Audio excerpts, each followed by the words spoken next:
Nick Saban and the Alabama Crimson Tide have quite a football factory brewing down south in Tuscaloosa. Ever since 2007, when Saban returned to the college ranks after an ill-fated attempt at being a head coach in the NFL. I don't know how else I can say it, guys. I've said it 3 different occasions. Well, then I guess I have to say it. I'm not going to be the Alabama coach. I think I've said this over and over and over again. Alabama has consistently been one of the most dominant programs in the country. Not only has Bama been phenomenal in the win-loss column, taking home 5 national championships and 6 SEC titles during that time span, but they've also turned out some of the best NFL talent in the entire country. Monstrous defensive linemen, playmaking receivers, and perhaps most notably at the running back position, where Alabama has essentially had a monopoly for over a decade. And while it might make sense that a team that was the definition of elite for almost 15 years produces good pros, that's not always the case outside of Alabama. We've seen plenty of solid college programs that specialize in maximizing 3- and 4-star guys, who just don't have the athletic chops to make it big at the NFL level. That just isn't the case down in Tuscaloosa, however. Saban recruits the biggest, the strongest, and the fastest, and in his own way, he gets the best out of all of them.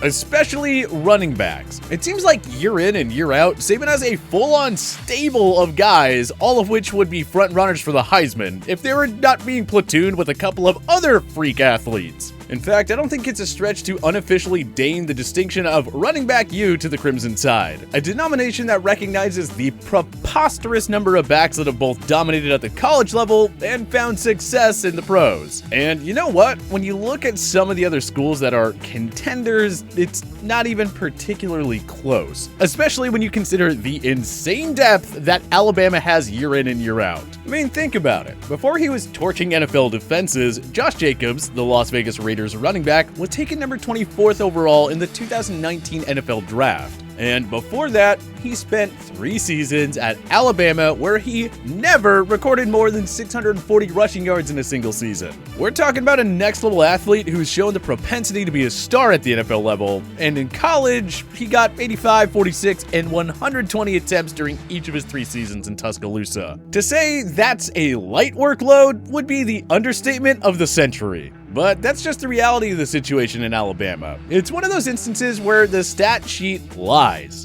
Alabama consistently has uber-talented backs, some of whom don't get the national recognition while they're in college, simply because they're stuck splitting time with 1 or 2 other elite talents. And it's happened repeatedly in Tuscaloosa over the years.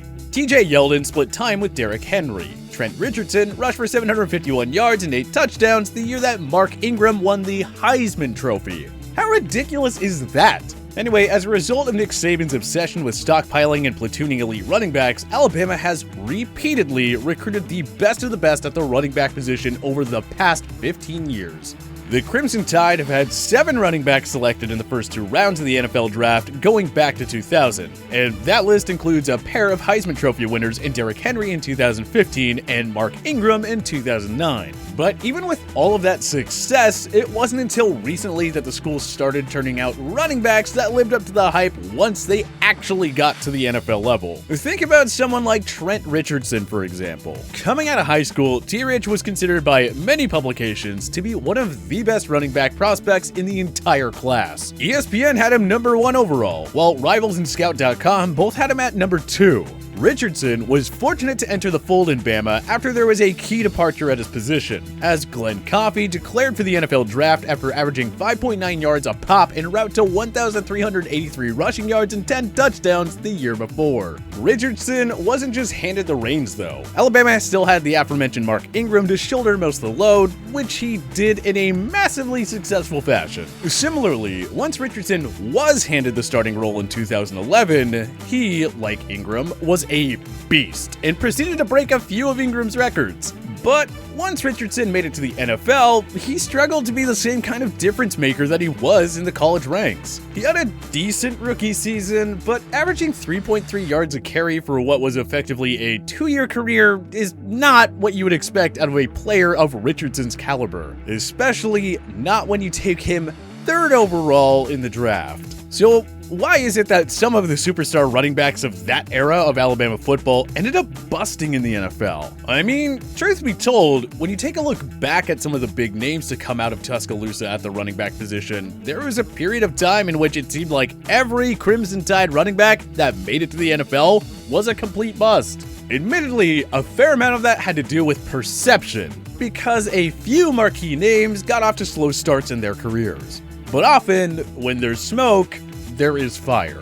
And Alabama deserved at least some of the shade they caught. In the time since, though, something has changed, because all of a sudden, they have an elite NFL pipeline. Josh Jacobs, Kenyon Drake, Derrick Henry, Damian Harris. The list of Bama backs making a big-time impact in the NFL goes on. And if you ask me, this phenomenon has a lot to do with the changes that have happened, both in the NFL and at Alabama. For starters, a lot of teams in the NFL have adopted a variety of different schemes and systems that were traditionally only run in the college ranks. Yes, ideas like the air raid and spread offense, but also some concepts that heavily involve the running backs as well.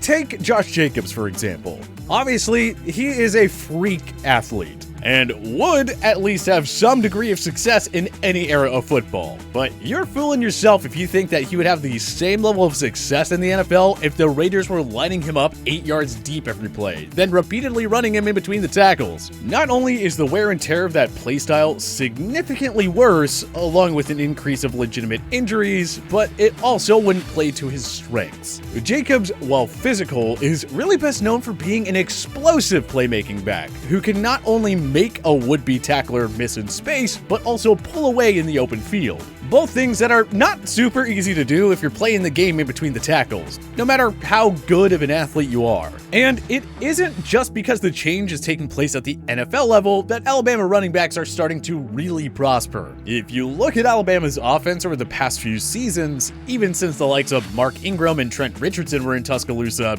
it's changed drastically. Just like many NFL teams, Alabama has started to transition away from its traditional power run offense, and now features a lot of those athlete-friendly offensive concepts that we've seen backs like Josh Jacobs thrive in at the NFL level. While stubborn, Nick Saban is not entirely ignorant of change. He saw what some of the other college offenses were doing around the country, and that they were starting to take hold in the NFL, so why wouldn't he try and adapt at least some of that? After all, a huge part of the Alabama recruiting pitch is that it's one of the best goals for an elite high school prospect to become NFL ready. And the fact of the matter is that NFL teams aren't exactly lining up for traditional power running backs anymore. Even someone like the 6'3", 240-pound Derrick Henry, the former Crimson Tide running back who has lit the NFL on fire as a member of the Tennessee Titans, while he may have an expectedly bruising running style, he also has some of the skill set required to thrive in a modern offense. He didn't do much at Alabama or early in his career,